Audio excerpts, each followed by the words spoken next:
When you're building a business, the hardest part usually isn't the idea, it's everything that comes after that. And our sponsor, Shopify, makes it possible to sell anywhere your customers are, whether it's your website, social media, or in person. Shopify handles payments, inventory, shipping, analytics, all of the operational stuff that a lot of people don't want to manage themselves. This is the same platform used by millions of businesses, for small creators to huge global brands. It will scale as you grow. Sign up for your $1 per month trial and start selling today at shopify.com/Pakman. The link is in the description. The internet you see every day is just a fraction of what's out there. Our sponsor, Private Internet Access, lets you access the entire web safely and privately. It's a VPN, meaning it hides your location and reroutes your traffic through secure servers in 91 countries and all 50 US states. That means with PIA, you can stream videos, TV shows, news, and sports from anywhere without being tracked or blocked. PIA has proven in court they do not log user activity. They also have open source software and independent audits. So get 83% off. That's just $203 a month plus 4 extra months free at piavpn.com/DavidP. The link is in the description. The man who calls himself the anti-war president just sent American troops to seize an oil tanker off the coast of Venezuela. We're talking about helicopters and ropes and tactical teams and the whole thing. And when reporters asked what happens to the oil in the tanker, Trump says, "I think we keep it." I don't know if this is foreign policy or simply piracy. We'll talk about it. We will then get to the economy, where the Fed chair, Jerome Powell, drops a brutal warning and says he believes not only is inflation going to be trending up, but that the terrible jobs numbers we've been seeing may actually be better than the truth. In other words, that the real job situation may be even worse. And meanwhile, the Fed is making decisions about interest rates with most of the data missing because the Trump administration has canceled or delayed yet. We will also talk about measles. This is not an episode from 1925. This is an episode from 2025. The measles circumstances and outbreaks are exploding under Donald Trump. Anti-vax nonsense from RFK Jr. is part of it. And we are also going to talk about whether authoritarians need to be popular, or whether the whole point of being an authoritarian is that you no longer need the people on your side. Plus, new photos of Trump once again show how bruised, bandaged, and yellow he is. And legacy and corporate media is barely interested in the story. Also, now that we've demolished part of the White House, is there a plan to rebuild and to put it back together? The truth is terrifying, but I will tell you because I would never hold back the truth from you. All of that today.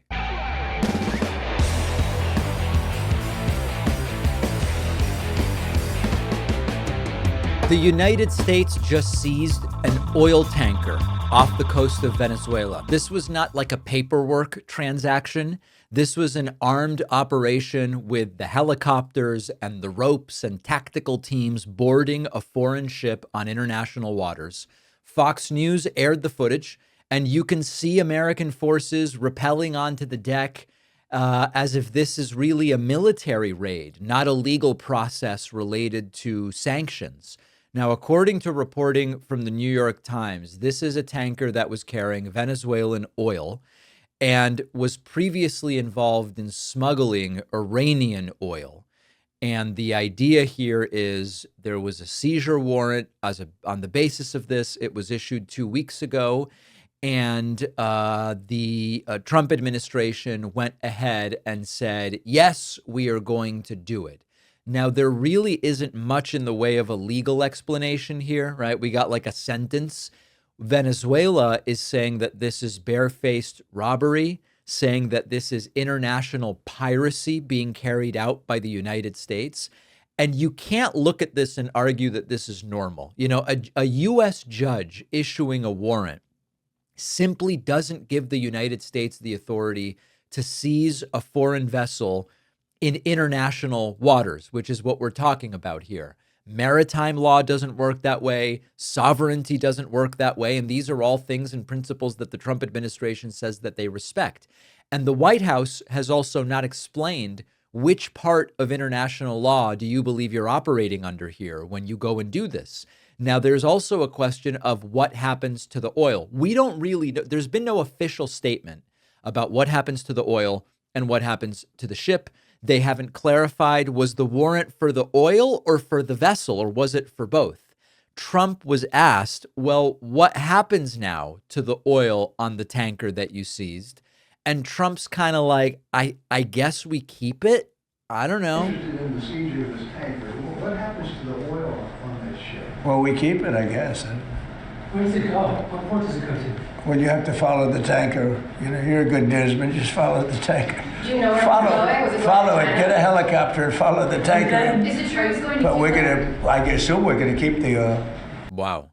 You know, that really doesn't sound to me like the winner of the FIFA Peace Prize that Donald Trump was given the other day. So we sort of have to go through and think about the underlying justification and philosophy here, much like we have been having to think about it with regard to the strikes against supposed narco trafficking boats, including the now infamous war crime double tap strike.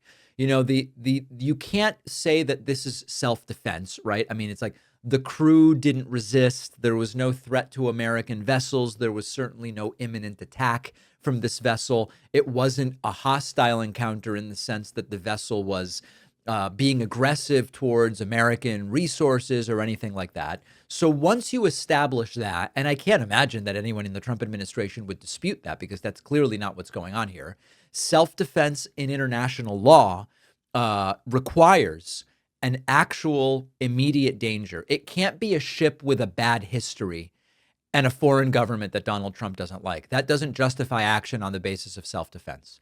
We also have to ask a broader question, which is this now part of an ongoing military operation? Some might even say, is this a war or a warlike project? Because if you go back just a couple of months to September, we've talked about it all along. The United States has carried out now reportedly more than 20 strikes on boats in the region, killing over 80 people. The double tap narco trafficking strike is one of them. And this is a different thing. Here we took the vessel and now I guess we're taking the oil. This in total, arguably you could say, I mean, listen, you've got over 20 strikes. Trump has moved over 15,000 U.S. troops and a dozen ships into the Caribbean, including the Gerald Ford aircraft carrier. He is authorizing covert action against Venezuela. He's telling reporters that other things are happening and he's being cagey and kind of playing coy. He's not saying what those things are. And his supporters have insisted Trump's the anti-war guy. But this is kind of looking like a war. And I know that people will write to me and they'll say, David, it's not a war by definition because war hasn't been declared.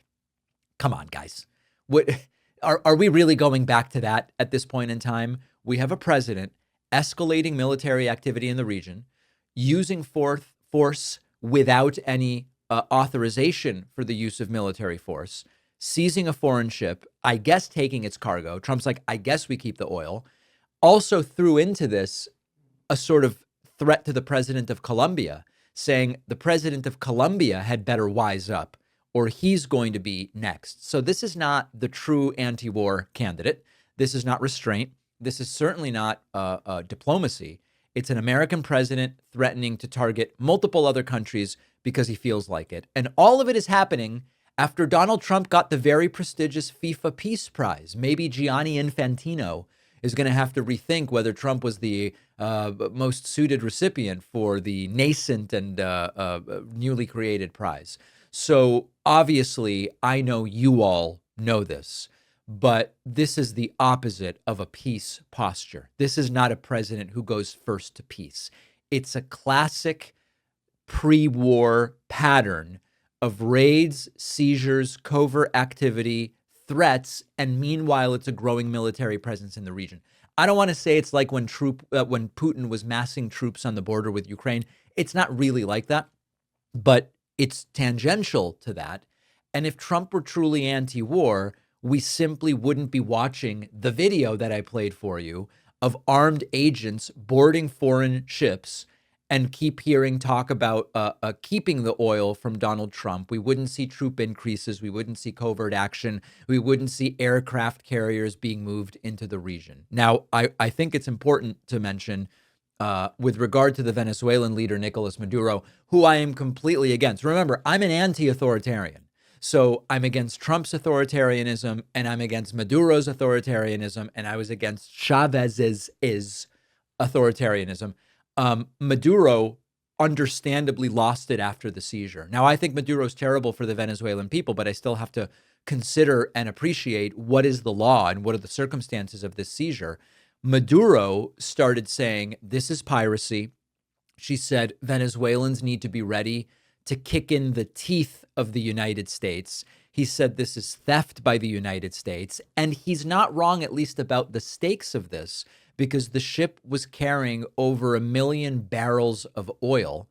And this is the United States disrupting Venezuela's oil business directly. Not a defense of Maduro. I think he's terrible. I would love for him to go, but I don't want the United States being the ones doing the regime change, obviously. But this is shaping up to escalate, and it's not looking good. Also not looking good is the latest warning from the Fed chairman, Jerome Powell. The Fed chairman, Jerome Powell, is now warning that the American economy is losing jobs, which we knew, even though Donald Trump canceled the official jobs reports, we still have others.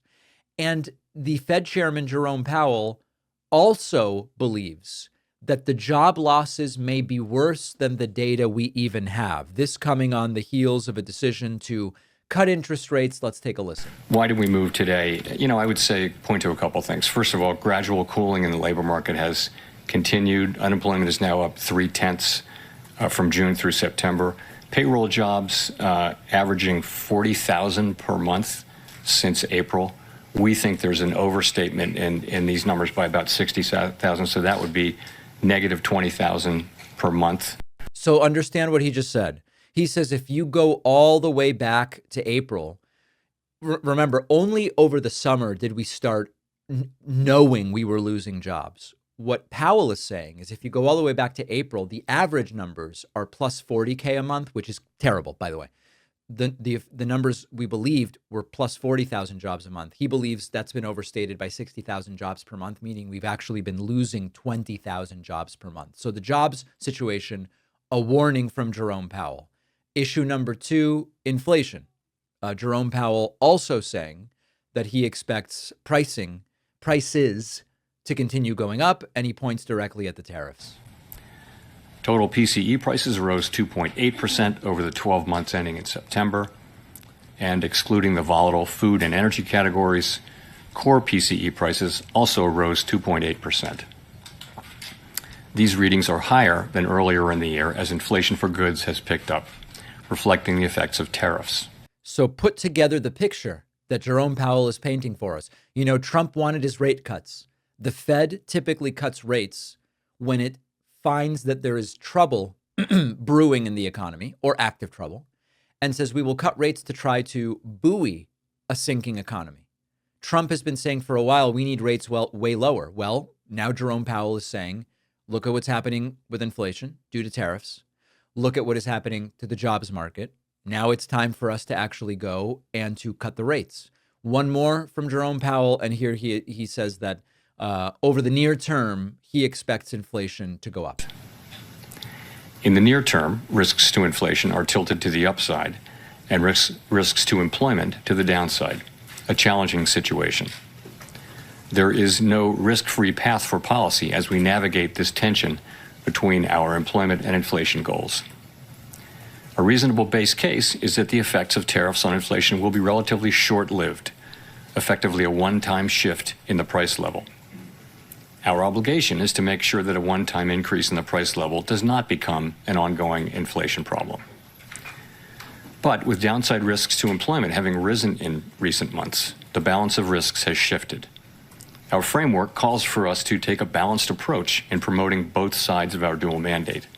Now, there is another aspect to this where, there's sort of like Maslow's hierarchy of needs, where it's difficult to put a lot of time into self-actualization if lower on the hierarchy of needs, you don't have access to food, you don't have access to shelter. There's a hierarchy of needs, Maslow's hierarchy of needs. Everybody learned it in, high school psychology class. Not every, okay, I shouldn't say that. Many people learned that in high school psychology class. There's something equivalent to this when it comes to observing and evaluating the political situation in the United States of America. And what I mean by that is the following. There is an important question in the economic space about if you're worried about inflation, you could take an economic approach of letting employment cool a little bit. In other words, what I mean is the following.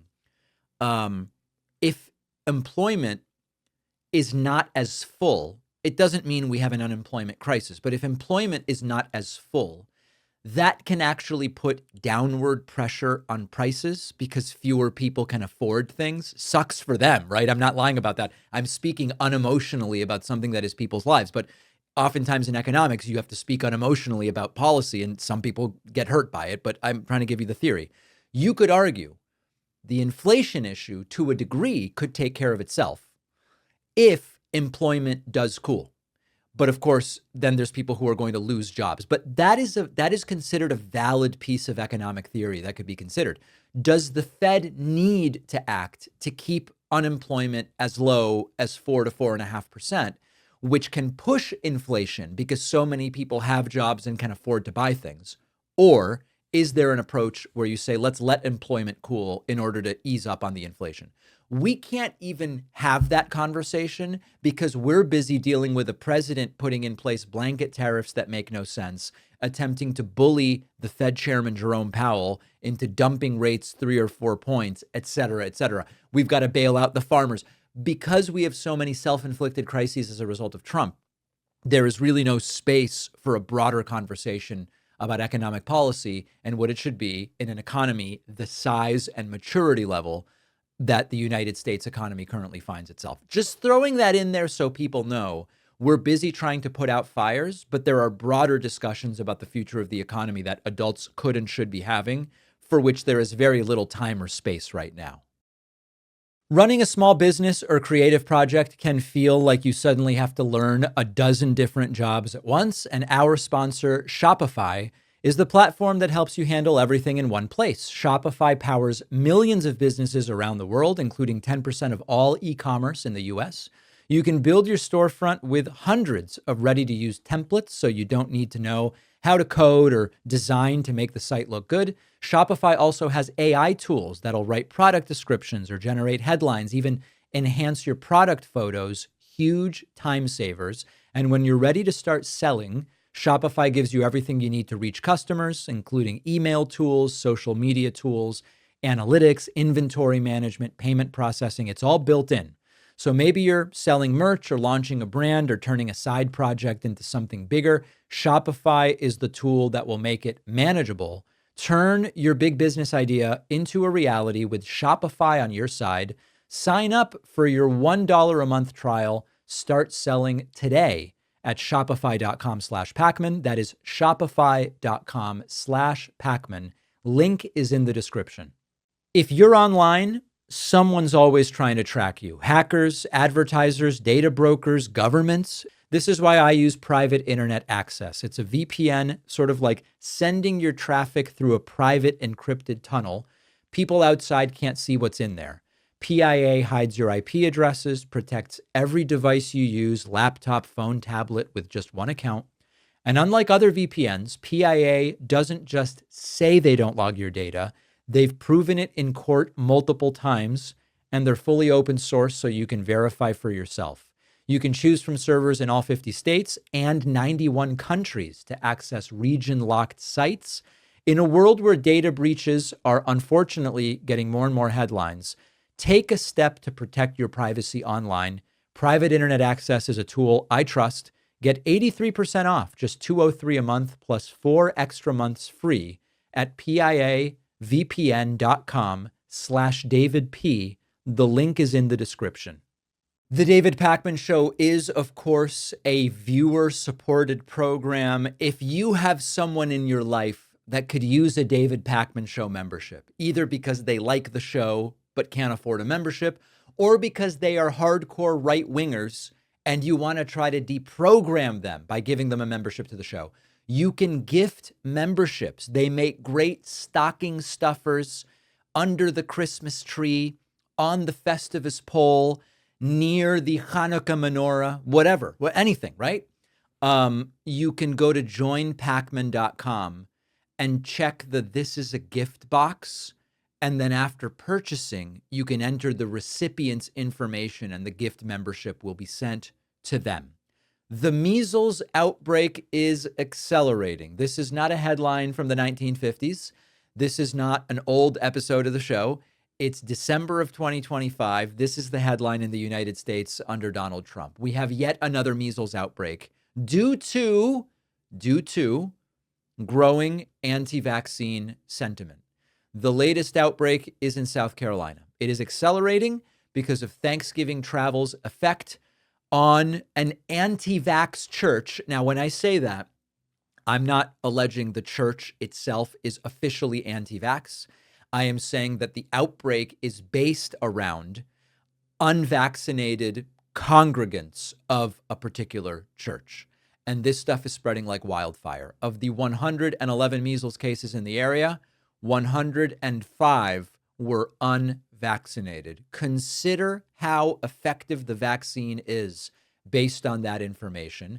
Another 3 of the cases were partially vaccinated. So presumably what they mean by that is kids get 2 doses of MMR, measles, mumps, and rubella. You get the first one around 12 months and the second dose usually before kindergarten at age 4, sometimes 5. During that interim period where you've had 1 dose, you're considered partially vaccinated. So in addition to the cases, mostly among the unvaccinated, we have 254 people in quarantine in South Carolina. And a lot of this outbreak traces its way to the Way of Truth Church in Inman, South Carolina. This is a preventable disease. Recently spoke to our pediatrician about travel with the baby. And I said, what do you worry about if we travel prior to 12 months of age, which we did with my first daughter. And the pediatrician said, well, listen, we do want them to have the MMR vaccine.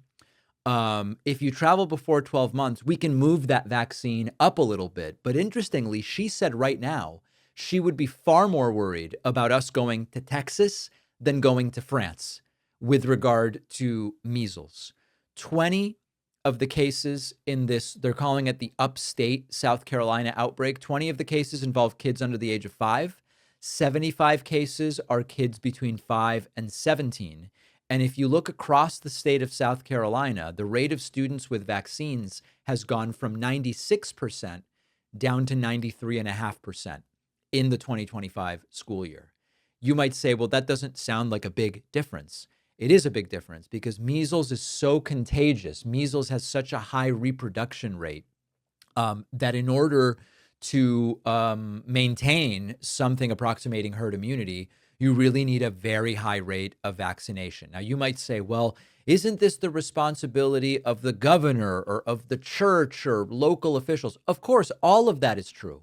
But we have to sort of contend with the reality that at the very top right now, from on high in the federal government, in the White House, in the Department of Health and Human Services, we have a president and in particular, a Secretary of Health and Human Services, Robert F. Kennedy Jr., who have coddled and incubated and sort of reinforced anti-vaccine sentiment. It's important, I think, to mention that as Trump has sort of taken advantage as much as he can of anti-vax sentiment and skepticism about vaccines and bringing in Bobby, as he calls him, Trump is continuing to get his flu and COVID vaccines every single year. He seems to know the reality about vaccines, but also understands the political circumstances in which he is trying to benefit from anti-vax sentiment.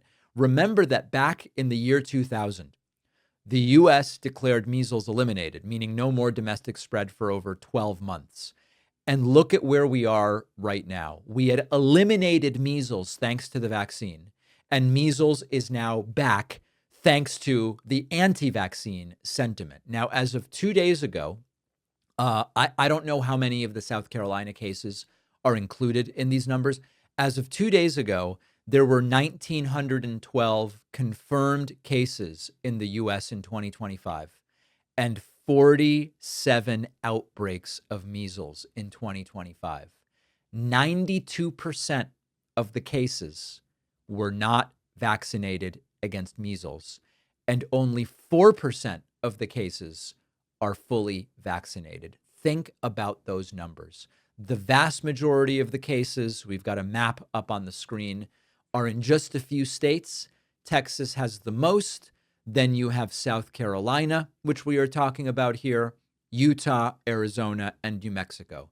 You will also notice that if you look at New England, there are 0 cases in Maine, 0 cases in New Hampshire, 0 cases in Massachusetts, 0 cases in Connecticut. Rhode Island has 1 case, and Vermont has 2 cases.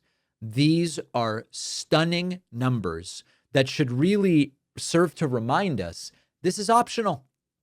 And to me, the fact that it's optional means that it is completely immoral. Now, I know that there are people in my audience who will write in every time we talk about this and say, you know, David, not vaccinating is a form of child abuse. Children should be taken from their parents if they don't give safe and effective vaccines and expose their children to these risks.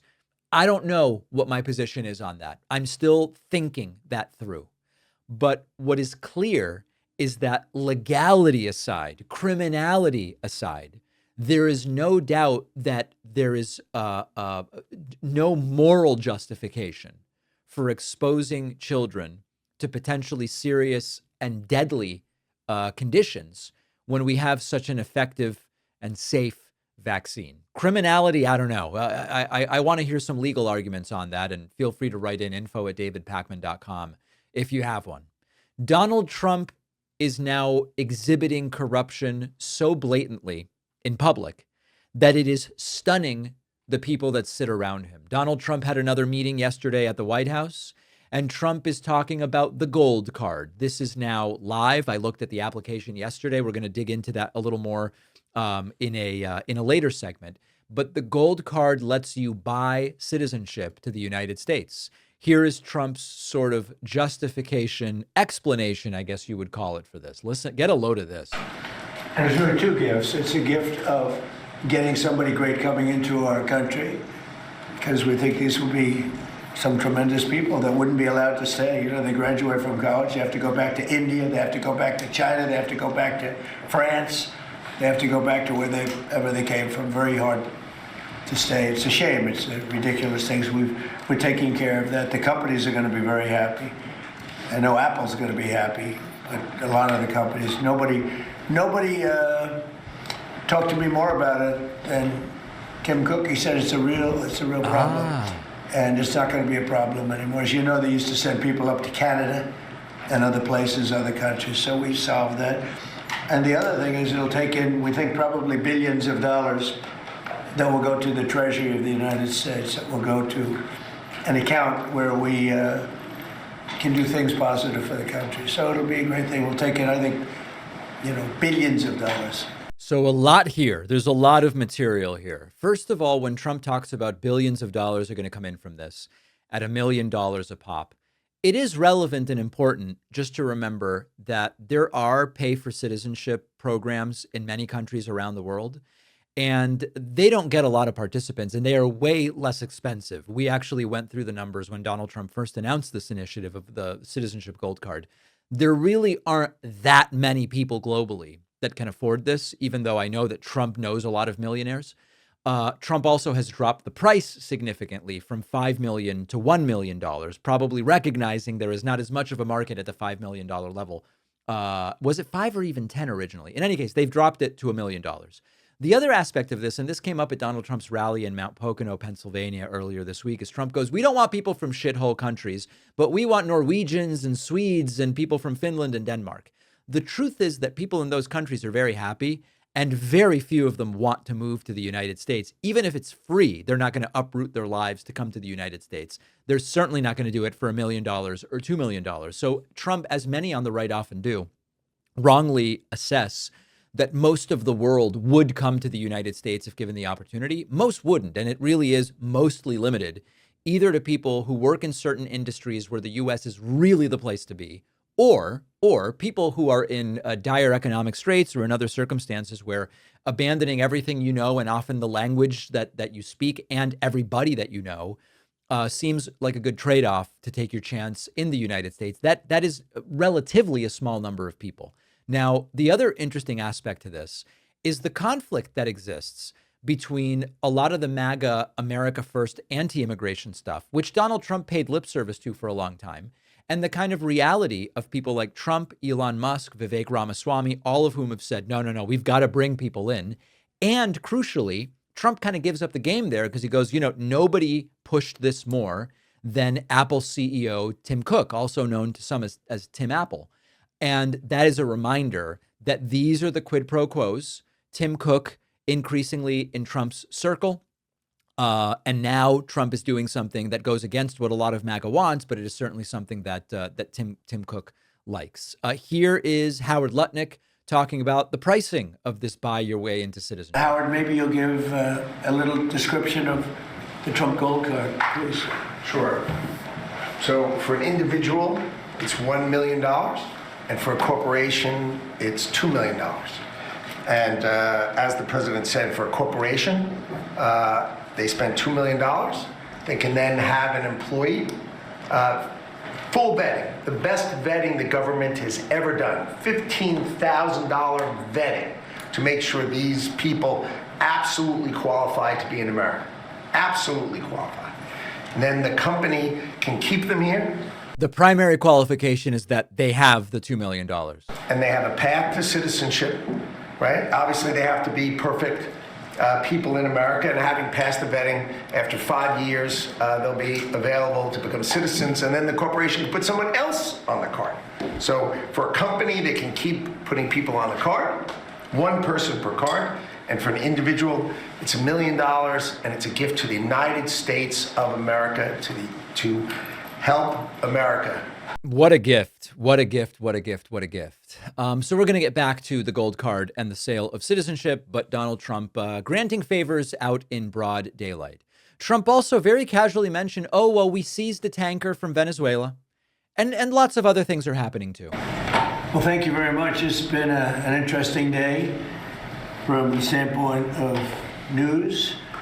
As you probably know, we've just seized a tanker on the coast of Venezuela, large tanker, very large. Very big.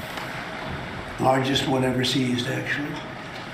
And other things are happening, so you'll be seeing that later. And big news day. Trump excited about the big news day, but it got a little risky when tech elements came up. And I want to ask you the following very simple question about the clip I'm going to play. Do you think Trump has any idea what the cloud is based on these 27 seconds of video? We also are grateful to be joined by Enrique Lores of HP. So thank you very much, Enrique. Great job you're doing. Antonio Neri of HP Enterprise. Thank you very much.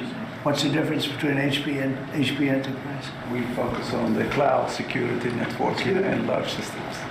The cloud's good. People have done very well with the cloud. People are doing things in the clouds that you can't even imagine. Okay, so does Trump have any idea what the cloud is?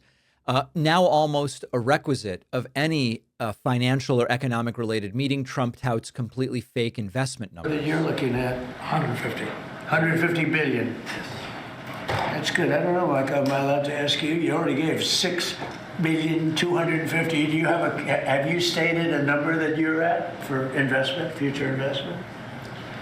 Well, if I think about all the, investment that we make with the American companies that are adding capacity, particularly around semiconductors, it's several $100 billion. I think that's right. It's pretty good. Yeah, it's pretty good. It makes the 6 billion sound very, very small. That's very good. Antonio, what about you guys? What about you? Please, everybody go around giving me these numbers of absolutely no meaning or substance. And then what is this really about? It's about the following, which is Trump's lies acting like he brought back cash in a bag from the Middle East. So it was a big turnaround. In 10 months, the $18 trillion, it's a record. There's never been a country that's gotten anywhere near that. In the Middle East, when I left the Middle East, we brought back $3 trillion and lots of Boeing airplanes, like 300. And Boeing gave me the award for the greatest salesman in the history of Boeing, which is a nice little award. So anyway, as you all know, the American economy is $27 trillion. Trump didn't bring back $18 trillion. He didn't bring back $20 trillion. What Trump brought back are the generic and non-binding promises, and I don't even really call them promises, from various Middle East leaders who said, yeah, you know, if you've got some projects that are a good fit, we might invest $600 billion over the next 10 years. And that's a big if.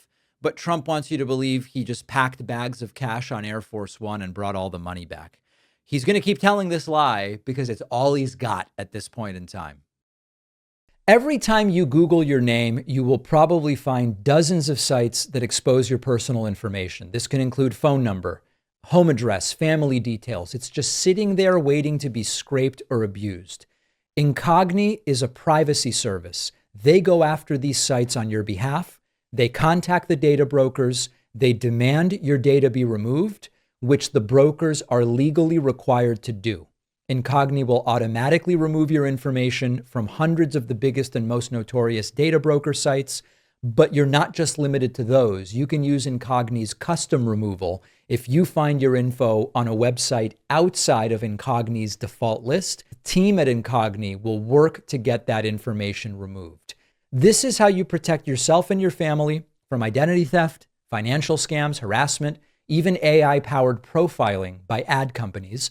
And Incogni's data removal process is the only one verified independently by Deloitte. This gives them a unique level of credibility. Try Incogni risk-free and get 60% off when you go to incogni.com/Pakman and use the code Pakman. The link is in the description. Donald Trump has already packed his second-term cabinet with loyalists. He's threatened deportation as political punishment. He's expanded executive authority in ways we have not seen in modern history. These are real changes that are happening right now. And what's even more alarming is that a lot of the media is either glossing over the worst of it or they're reframing it so it all sounds a little more palatable. And that is why I use Ground News. This is a news comparison tool. Doesn't just feed you headlines. It shows you here's how different outlets, left, right, center, are covering the same story. And this is one of the few tools I know of that can really help you detect the political spin, the bias, catch stories that your usual sources might downplay or not cover at all, on everything from immigration policy to economic shifts. If you want to get a bigger picture, a broader picture of what's being reported, Ground News is an invaluable source to keep you informed.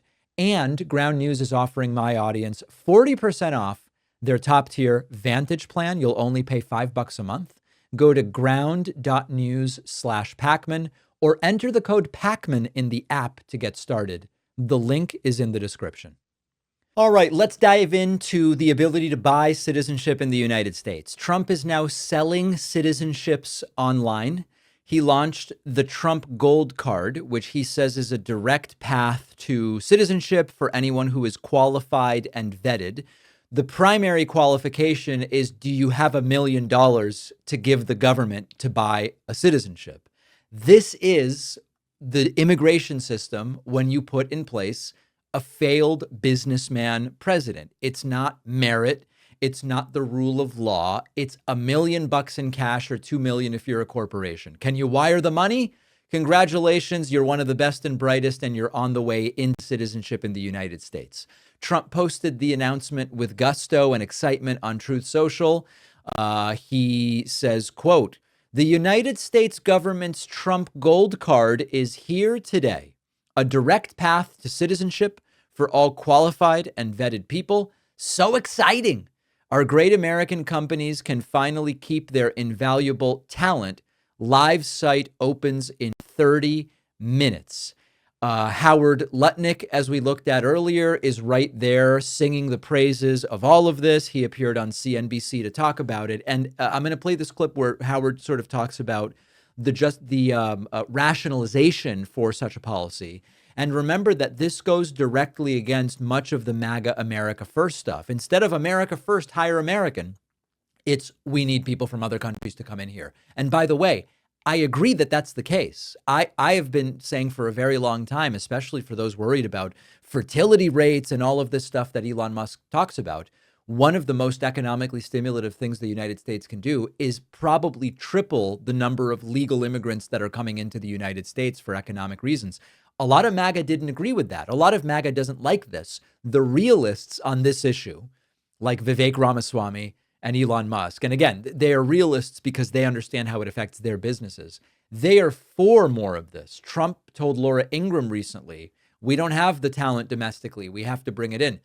A lot of MAGA doesn't like it, but here is Howard Lutnick explaining it to Joe Kernan on CNBC. A lot of times I do not look immediately for the downside to something, but I'm sure people are at this point. But if the president says Tim Cook has actually pushed for this policy, I think that's a pretty good endorsement that maybe the president's onto something here. So you've got to be able to bring in the best and brightest to the country. This concept where you just get online to come into the United States of America and you just come on in. I mean, the average green card holder in America makes 1/3 less than the average American. We should be bringing in the best and the brightest, and that's what Donald Trump is changing about our immigration system. Let's expedite the best and the brightest who are going to give $1 million to the United States to prove they're at the top of the list. I guess just Now, the truth, of course, is $1 million doesn't make you the best and it doesn't make you the brightest. It just means you have $1 million or you work for a company that's got $2 million. You might not even have earned the money yourself. First of all, having $1 million that you earned yourself doesn't necessarily mean anything, but it also doesn't mean that you earned it yourself. You don't need to have contributed a damn thing to society. You could inherit every dime. You could do nothing. And Trump will say you're a model immigrant, you're the best and the brightest, because now you've got the money for the entry fee. Now, meanwhile, and this is the part that really tells you everything, ICE recently raided a citizenship oath ceremony, okay? These are the people who did everything that the system asks of them. They studied, they paid their fees, they waited, they passed their interviews, they followed every single rule. They showed up on the last day to become Americans. And instead of a congratulations, ICE agents show up. Now, of course, the ICE agents might have been there not for those who are becoming U.S. citizens, but thinking, oh, there might be people attending the ceremony that are of interest to us. Doesn't matter, right? The optics of ICE at an immigration, at a citizenship oath ceremony, while you can buy a citizenship for $1 million, is really making the message very clear. And the message is, if you are a regular person following the process, ICE might come after you. If you are rich enough, he'll hand you a gold card and say you're a national asset, you're one of the best and brightest. And it is Trumpism. That's the essence of Trumpism. Principle doesn't exist. Ideology barely matters. Moral center, there's no moral center. It is loyalty and money, Trump's two favorite currencies. And if you have enough of the latter, you can kind of skip the entire immigration system and just buy your way to the end. It's like, the people who play the game on their phone for free and they're grinding, but somebody with money can just buy all the right items and tchotchkes. Did I make that analogy correctly? I'm sure the gamers will tell me. And of course, the implications are much broader than just the gold card, because this rewrites the idea of what is citizenship even, right? Because for centuries, becoming American meant you belonged here. You've lived here, you've contributed, you played by the rules, you became part of the civic project. Trump is replacing it with a financial transaction, right? Citizenship is a luxury item. It's a premium upgrade. You turn citizenship into a product and you are turning people into customers, or you're turning them into revenue streams rather than model citizens. And so what I think is the darkest downstream effect of this, if I really think about it, is that when a country starts selling its most fundamental rights to the wealthy, it stops seeing the non-wealthy as fully human, which I think is probably something that comes very naturally to Donald Trump based on how he was raised. And so when you have rich applicants that can be fast-tracked for citizenship, what happens to the refugees? What happens to the students? What happens to families waiting years in the legal pipeline? You don't really matter as much because you don't have the $1 million.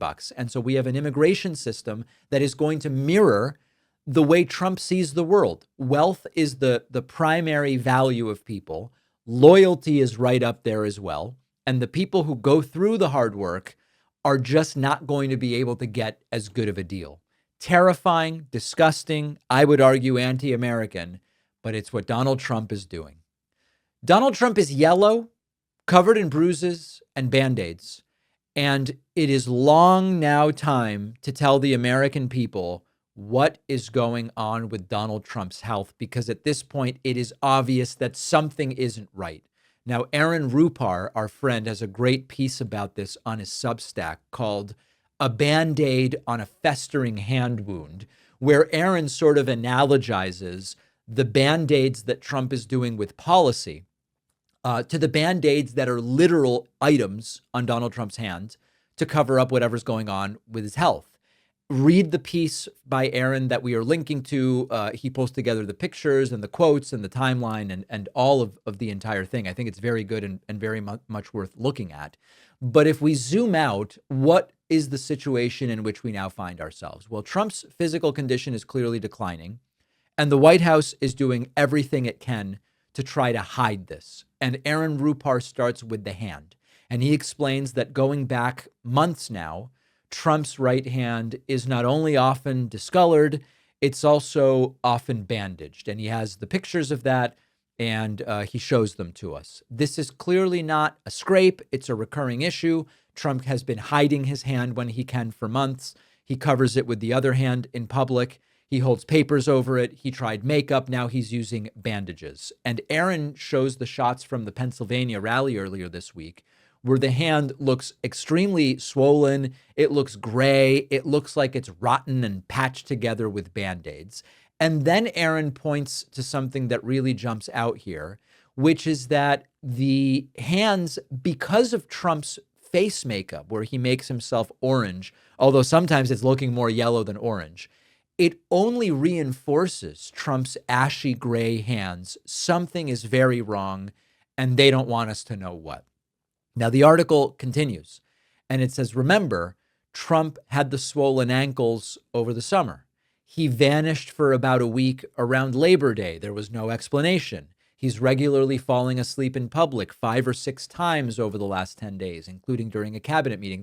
It's not metaphorical that Trump's asleep at the wheel. He is asleep while people are talking about policy. And the White House's spin only raises more questions. You've got Caroline Leavitt saying the ankle swelling is chronic venous insufficiency. All right. Well, what about the bruised, discolored, bandaged hands? Well, it's from shaking hands with people. And it's a laughable explanation. And it sounds like they're trying to come up with this stuff in real time and often 2 weeks late. Then we've got the MRI.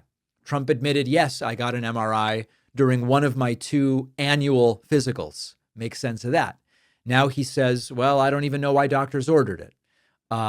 If your uncle said after getting an MRI, I don't know why I got an MRI, the family would be saying, what's going on with our uncle, right? It wouldn't make any sense. In his article, Aaron Rupar also includes Donald Trump's unhinged attacks covering attacks on the New York Times for covering his decline. We talked about that yesterday or the day before, and Trump said, oh, it's seditious to talk about my allegedly failing health. It might even be treason, suggesting that maybe it's criminally actionable if you talk about Donald Trump's health. And so what we really have to do here, I believe, is zoom out and see this for the bigger picture that it is. And Aaron does a really good job in the piece, which is the health issues with Trump, the erratic reaction, and the cover-up attempts. They match Trump's escalating erratic behavior, okay? And a lot of these issues we've talked about. Quiet piggy and the other outbursts, particularly at female reporters. The xenophobic and racist rants about Somalis.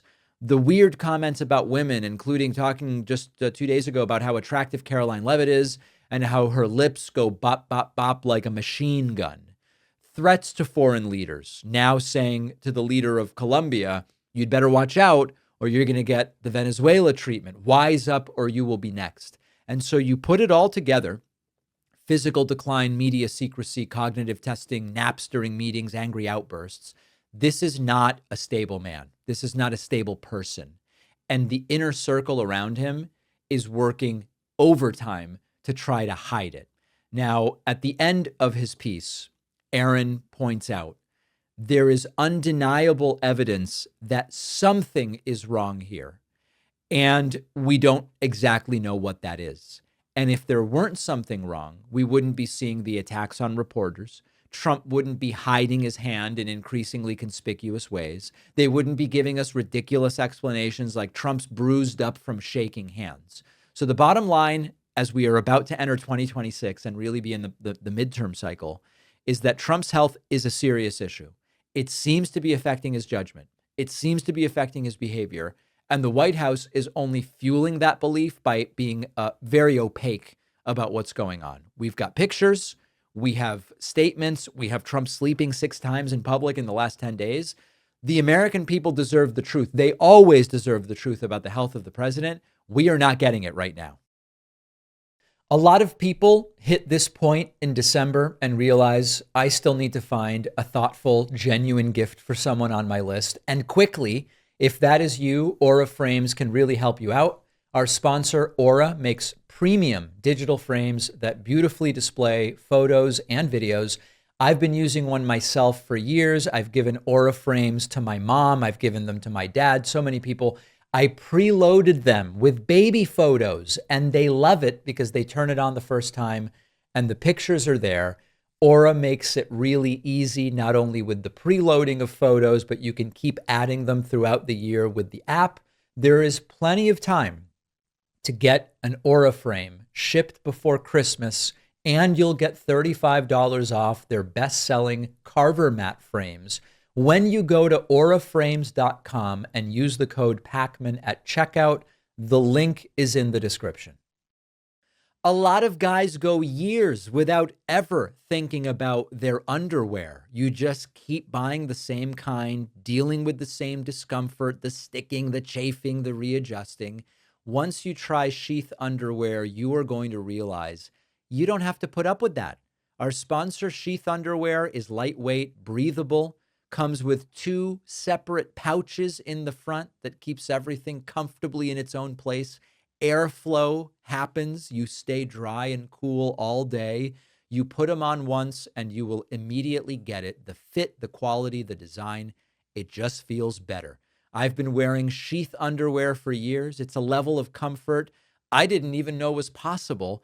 I would recommend them to anyone. And with the holidays here, Sheath also makes a great gift for yourself or for someone else. They've got tons of styles and colors for both men and women. Go to sheathunderwear.com/Pakman and get 20% off with code Pakman. The link is in the description. The construction, or lack thereof, really, of this new White House ballroom is quickly becoming not only a global humiliation, but it's also becoming a financial disaster.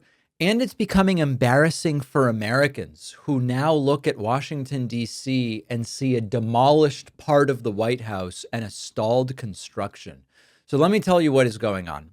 We've been covering over the last 6 months, really in Trump's second term, how Trump is increasingly obsessed with legacy. How is he going to be seen? What sort of permanent marks can he make on the country, on Washington, D.C.? They might be metaphorical marks. They might be legislative or political marks, and they might quite literally be construction. Like, how do I change the White House? Trump has turned the White House into a construction disaster zone and is struggling to find an architect willing to finish the job. Now, I told you that there was a stall in the project. The entire thing started when Trump demolished the East Wing with no real plan, no public review, no respect for the fact that this is one of the most historically significant buildings in the country. And the relevance and the timing of all of this is that the total demolition has happened and the project now appears to be at a standstill. We have images of what's going on at the White House at this point in time. Trump has been insisting on building this 90,000 square foot ballroom that would be so big that it would dwarf the actual executive residence. And the architect that he had chosen, James McCrary II, said, this doesn't work. This doesn't work. In addition to the obvious, an addition is not supposed to overshadow the building that it's attached to. Trump didn't like hearing that, as he doesn't when somebody tells him no. And he said to McCrary, bye-bye, you are gone. So the project is now frozen. The East Wing has already been torn down. There is a construction pit next to the White House. Costs have gone from what was going to be 200 million, 250, 300 million. Now there's even talk of 325 or 350 million. And there is still, as of today, not a functioning, approved design for what they want to do. They tried to scramble to bring in a new architect from Washington, D.C. Doesn't fix the underlying problem, which is that Trump is demanding something that is physically unrealistic. He ignored every warning. He fired the one person who tried to stop this from becoming a disaster.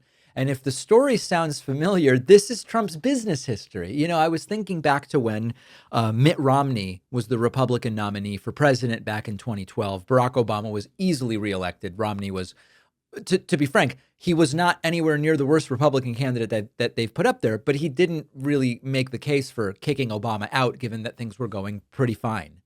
One of the arguments that was made with Romney from supporters of his was, we really need a businessman president. We need someone who thinks like a business person and who will run the country like a business. And one of the things that was often argued about was, is Mitt Romney a good business person? Because part of what he did was take companies apart and, okay, but let's step back from that for a second. A lot of us were saying, what proof do we have that good business people make good presidents? Running a business and running a country are two different things. And of course, we don't really have good evidence that business people make good presidents. And that is yet another thing we are reminded of with Donald Trump. But Trump was a particularly bad business person, and he'd have more money today if he had simply invested his inheritance in an index fund rather than done anything with it. And then we get into the details. Trump says, oh, I'm a great builder. I'm a great deal maker. Project after project of Trump's blows past budgets, ends in lawsuits, collapses under mismanagement. And that's what's happening with him as president.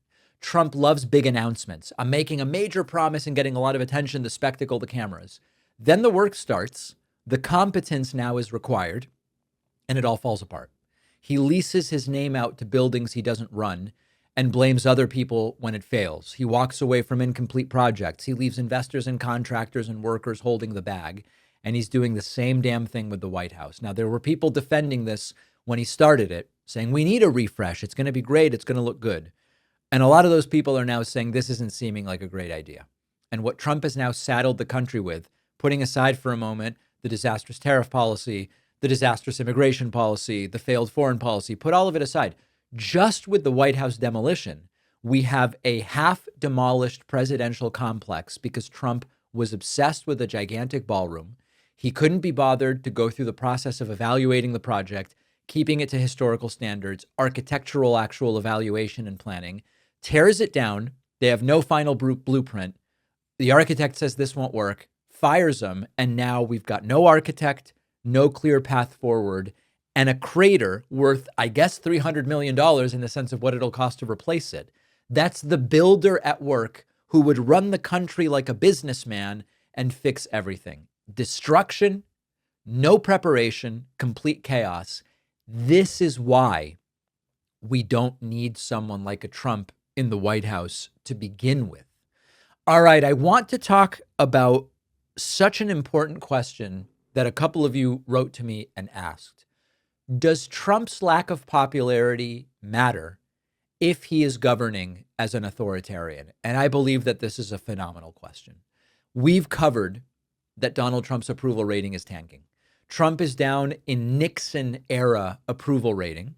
Trump's own approval rating has only been worse in the 2 weeks of his first term that came after the January 6th riots. So it's a complete and total disaster. Some of Trump's allies are bailing. If you look at the polls, you would say, well, the story is going to end because voters will step in and they're going to fix everything. They're going to take the House and Senate from Republicans next November and Trump will be left to blah, blah, blah. I believe that that is a mistake. Popularity is only a problem in a functioning democracy. And the whole point of an authoritarian project like Trump is to make popularity irrelevant. On a personal level, Trump cares so much about being liked and being popular. But the part that Americans may not want to hear is that we often will treat a political crisis like it's going to be solved by the next election. And sometimes we can solve problems with elections, and elections are always important. But the danger isn't Trump or Republicans losing an election. The danger is Trump changing the system where the outcome of elections no longer matters. And there is a long history here to look at. If you look at authoritarian movements and how they start, they almost always start the same way, which is they do win. At the beginning, the authoritarians often win, although not in every case, but in most cases. They win a real election. Sometimes they win a real election by a lot. There's economic anger, there's cultural resentment, there's a promise that somebody is going to come in and restore order, and they find someone to scapegoat, and they go, I will finally deal with this. And so often authoritarians start with a win. Hitler didn't seize power with 10% approval. He was the most popular politician in Germany. Viktor Orban was legitimately elected. Putin, Putin's had some sketchy elections, but Putin was, by most measures, very popular in the early 2000s, which is now over 20 years ago. We see this often. Once they get in, the project changes. And the goal shifts from, I want broad support, to I'm going to take broad control over institutions, over systems. The legislature becomes just a rubber stamp. The courts are either packed or ignored. The press is intimidated and co-opted or labeled an enemy. Does that sound familiar? Universities are seen as ideological threats. Elections, we have them, but they're kind of more symbolic. We'll go through the ritual of the election, but only if it confirms the regime, not if it restrains it. And what happens over time is that the system starts to rely less on votes and more on fear propaganda and bureaucracy, and the slow erosion of every check and balance which used to make a difference. And the darkest irony of this is that these leaders tend to become less popular as they become more powerful.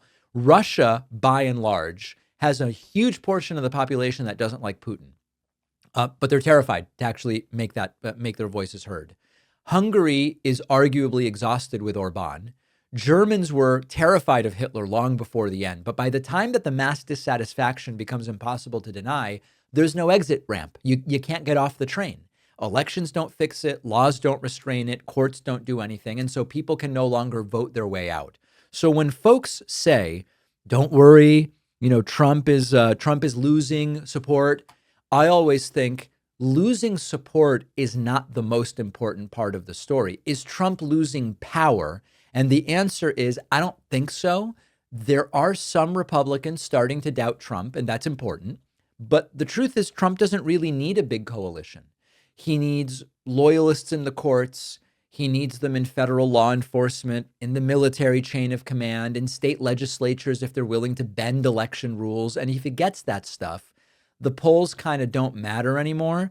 And this is exactly how democracies will slide into something different. You got a leader, starts weakening parts of government that they can't control, strengthening the parts of government that they can control. You don't have to ban the election. Make it irrelevant. It's much easier. Don't jail every critic. Show that there is a cost to dissent and they will self-censor.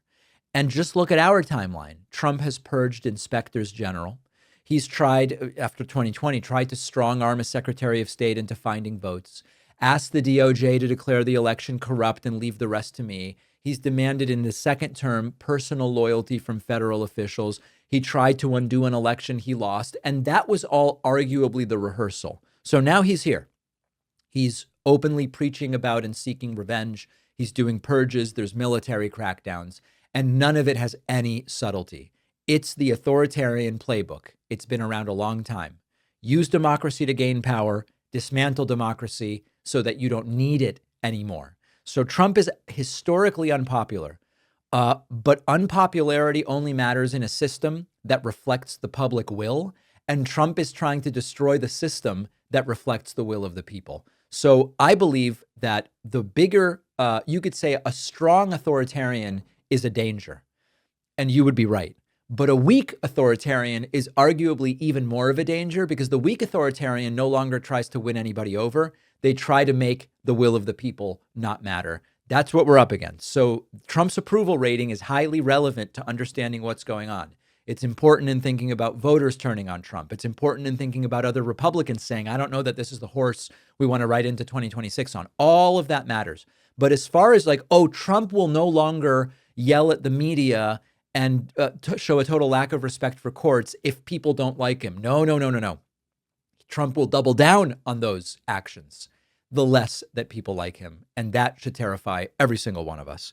We have a phenomenal bonus show today. We will talk about healthcare proposals. We will talk about this Warner Brothers Netflix whole thing and what role the administration might play in that. And we will also talk about a new proposal by the administration to review 5 years of social media history before letting someone visit the country as a tourist.